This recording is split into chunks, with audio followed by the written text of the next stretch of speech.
ಸುಲಭವಾಗಿ ಹಾಗೂ ಕಡಿಮೆ ಎಣ್ಣೆಯಲ್ಲಿ ದೋಸೆ, ಚಪಾತಿ ಮತ್ತು ಪರಾಠಗಳನ್ನು ತಯಾರಿಸಲು ಹಳೆಯ ಕಬ್ಬಿಣದ ತವಾಗಳನ್ನು ಬಿಟ್ಟು ಹಲವರು ಈಗ ನಾನ್ ಸ್ಟಿಕ್ ತವಾ ಖರೀದಿ ಮಾಡುತ್ತಿದ್ದಾರೆ.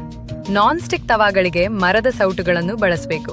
ಇದನ್ನು ಉಜ್ಜಿ ತೊಳೆಯುವಾಗ ಸ್ಮೂತ್ ಆದ ನಾರಿನಲ್ಲೇ ಉಜ್ಜಬೇಕು. ಆದರೆ ಕೆಲವರು ಜಿಡ್ಡು ಹೋಗಲೆಂದು ಸ್ಟೀಲ್ ನಾರಿನಲ್ಲಿ ಉಜ್ಜುತ್ತಾರೆ. ಇದರಿಂದಾಗಿ ನಾನ್ ಸ್ಟಿಕ್ ಪಾತ್ರೆಗಳಲ್ಲಿ ಗೀರು ಕಾಣಿಸಿಕೊಳ್ಳುತ್ತೆ. ನಾನ್ ಸ್ಟಿಕ್ ತವಾಗಳಿಂದ ಕ್ಯಾನ್ಸರ್, ಬಂಜತನ ಮತ್ತು ಮಕ್ಕಳ ಬೆಳವಣಿಗೆಯಲ್ಲಿ ಸಮಸ್ಯೆಯನ್ನು ಉಂಟುಮಾಡಬಹುದು. ಫಾರೆವರ್ ಕೆಮಿಕಲ್ಸ್ ಮುಕ್ತ ಉತ್ಪನ್ನಗಳ ಖರೀದಿ ನಿಷೇಧದ ಬಗ್ಗೆ ಕಟ್ಟುನಿಟ್ಟಿನ ನಿಯಮವಿಲ್ಲ.